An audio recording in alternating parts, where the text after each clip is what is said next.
Hello there, friends. It's me, Mr. Proft, coming to you from my dining room here in sunny Santa Monica, California. In just a minute, I'm going to be talking to you about the weather word moisture. But first, I've got a little problem, and it's kind of embarrassing. I'm hoping you can help me with it.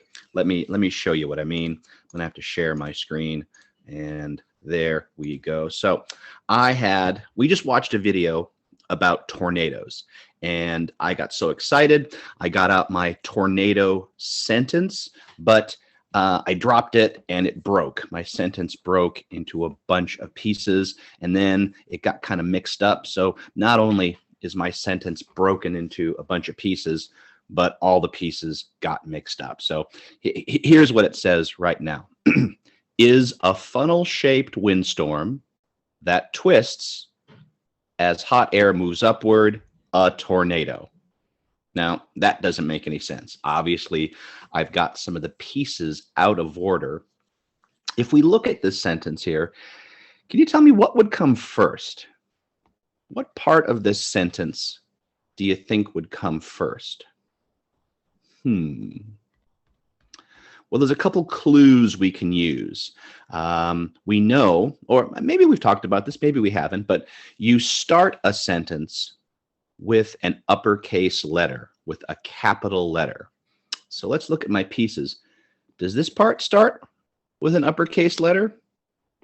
No, that's a lowercase I. Is that an uppercase letter? No, that's a lowercase t.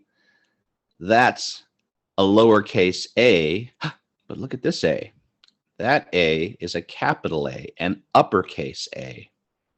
So you know what? That part must come first. So I'm going to put that up here at the top, because when we read, we always read going that way, right?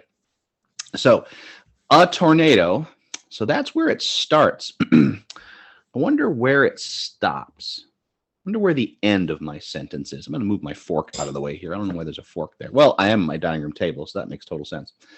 So it starts with an uppercase letter. It needs to end. What comes at the end of a sentence? Does anybody know? At the end of a sentence, we usually have some sort of punctuation. We have a period, or we have an exclamation mark, or a question mark. So where is the punctuation? Let's see. I don't see a period there. I don't see a period there. Wait a minute. What's this little dot? Yep, that is a period. So that must be where my sentence stops. So I know that it starts with an uppercase letter, and I know it stops with a period. So now we just got to figure out what comes in the middle. Let's see if this is right. A tornado that twists is a funnel-shaped windstorm as hot air moves upward. Maybe, or let's try this. Let's see if this works a little bit better. You know we have a sentence if it's like a complete idea.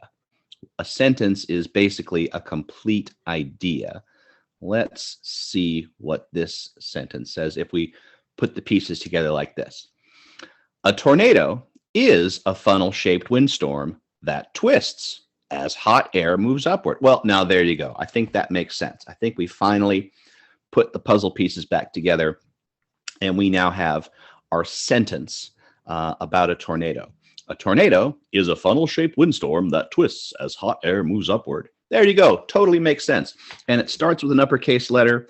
It ends with a period, and it tells a complete idea. Fantastic. Thank you for your help, guys. We fleshed that out. All right. Now, here is what I would like to do next. We're going to kind of change gears. We're going to talk about a different weather word. We're going to talk about the weather word moisture. And let me see if, oh, darn the luck. You know what? It looks like I lost. Mr. Proft totally lost his place. So I'll tell you what, I'm going to have to do a second part to this video. You just watched part one. I will include part one after this, where I will have the book that I want to read to you. Okay, so part one, Proft out.